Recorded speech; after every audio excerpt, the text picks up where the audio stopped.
Hey everyone, we are in our fourth video about wiping things down, specifically in the kitchen. Before I decide to wipe everything down, I'm going to clean my trash cans. I have a few little trash cans that I keep around the house, and every so often I like to wash them out. And because they are trash cans, I'm going to do it before I clean and disinfect my sink. I wanted to cover a few things. I have a pretty small kitchen compared to some, but big compared to others. So it's the perfect place to show you what needs to be done in here. I only cook on cast iron, so I've already cleaned and taken care of these pans. This one, if you are a cast iron person, it's got beef grease, which I know this is going to gross some of you out, and I apologize in advance, but you want to save that for cooking. So I like to save it and then just take a little bit and put it in and mix the pan all perfect. So what I'm going to do is I'm going to put my cast iron pans in the oven. If you have a self-cleaning oven, probably should have said this in the very first video, but if you have a self-cleaning oven, go ahead and start it at the beginning of your clean. Most self-cleaning ovens go from 2 to 5 hours. The way that they work, once you start it, the door is going to lock, or it'll require you to lock the door if it's an older model. And the oven on the inside is going to get between 550 degrees and 900 degrees.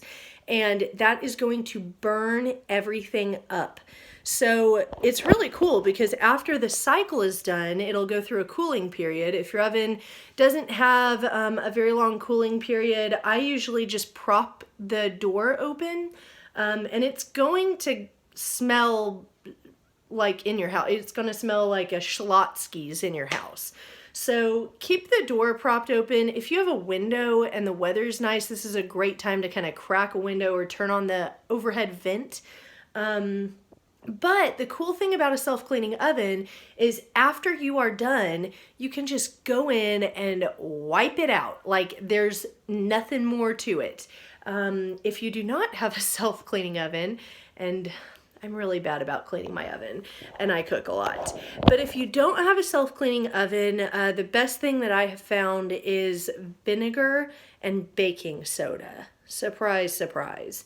Bartender's Friend is another option. It's more abrasive, and though they say it doesn't scratch, I think it leaves the oven susceptible to being scratched because it's a coarse powder.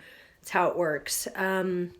So just be careful. I use Barkeeper's Friend on the stovetop from time to time because it really does work very well, but use your best judgment.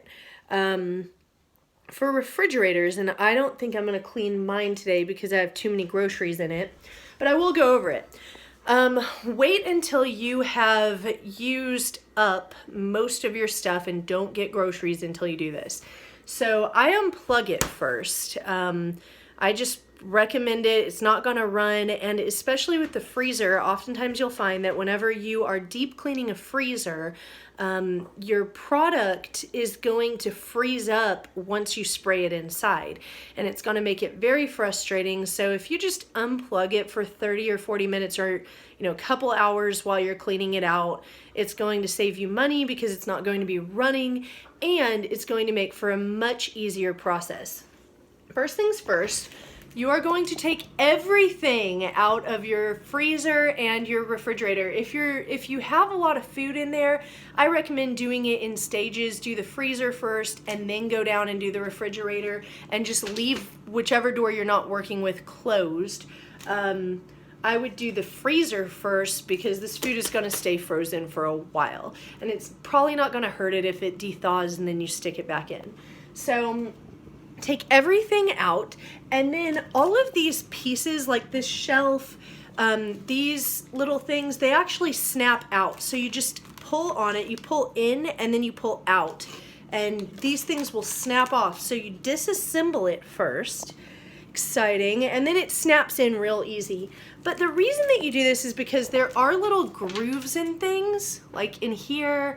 that, especially if food has spilled, that you can get much easier when it's out. And then you can close the door to get the pieces that come out of it. So moving down to my refrigerator, I'll get to see what I have for my meals this week.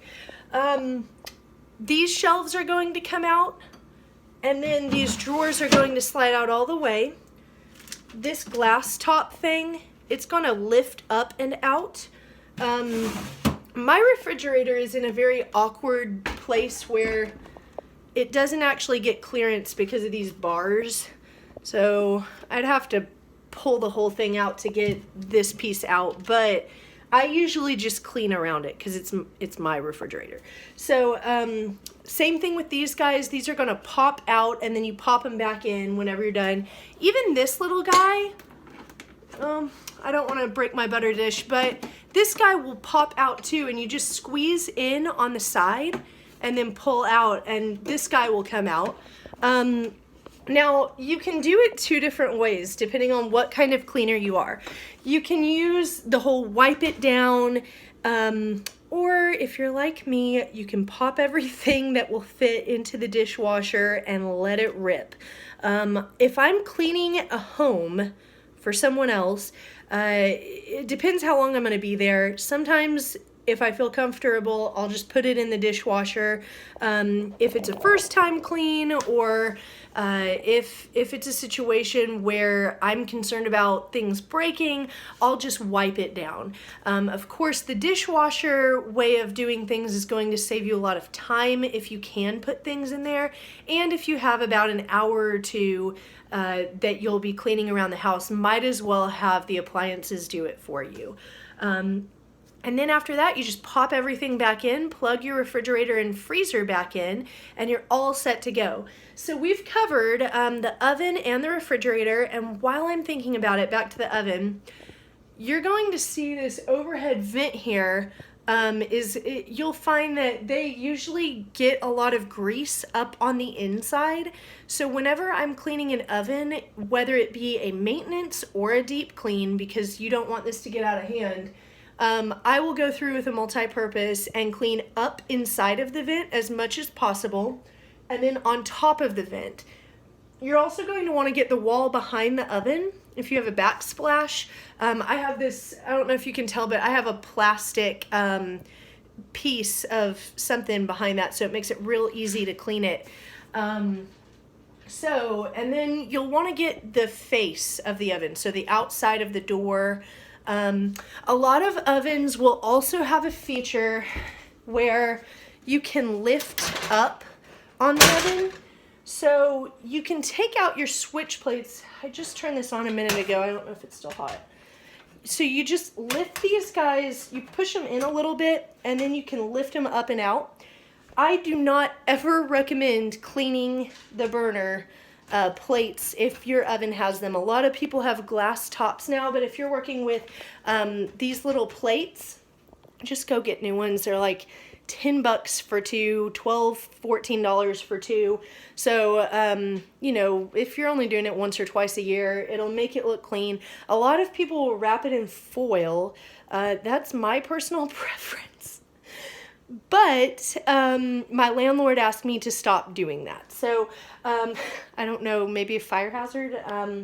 Anyway, that's another option. If you want to preserve it, you can put foil and then just take the foil off, and you can make it real tight so that it doesn't actually look like you've got a bunch of tin foil on your stove. It doesn't look bad. I mean, I wouldn't say it looks good, but it saves you from having to clean. So then after you remove the plates and replace them, clean them if you want, you can pop this thing open, and there you'll find a lot of debris. That's where you want to do the same thing, and you don't want to do this while the oven is working. Don't clean the stovetop if you're using the self-cleaning feature, because you'll burn yourself up. So after you're done, pop it open if you have one of these ovens. Clean the inside of that space. In fact, I'll show you. Ooh, hot. My cast iron pans have not cooled down yet. Okay. Taking one for the team. So I'll show you, and this is going to be heinous. I'm just going to warn you. It hasn't been done in like 2 years. So as you can see, you can clean all of this, and then you can even clean the top part if you really want to be ambitious. Cleaning oven racks, another thing I don't do personally. I do it if a client asks me to, but I just don't care. So you pull out the rack, you can get baking soda and vinegar and a toothbrush and just go to town on this thing. Now, like I said, I don't clean my oven very often. It's been probably 2 years since I've done it. It's just tough. This won't come off. And that's what you'll find after a certain period of time. I mean, this is a 20-year-old oven in a rental.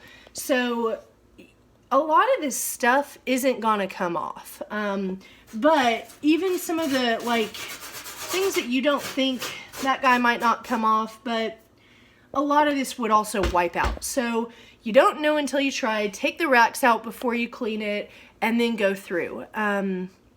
Ovens will typically take 2 to 3 hours. I know if you're cleaning it yourself. If it's self-clean, I find that they take less than 15 minutes. Now, refrigerators, on the other hand, that's going to take you, if it hasn't been done in a while, it could take up to 2 to 3 hours. If the fridge and freezer are pretty clean inside, it's going to take you about 1 hour. So with Mrs. Clean, we typically charge by appliance if you do want the oven and the refrigerator fully cleaned. And that's the reason why, because when we go through and clean those things, it's typically a production that requires taking food out, moving food back in. You know, in the case of the oven, it's a very physically demanding chore. So good luck. Don't forget to get the outside of the appliances, and for refrigerators, get the top as well. That's an area that's often overlooked, but makes a big difference, especially if you're going to be cooking a lot in your kitchen. I'll talk to you later. Bye.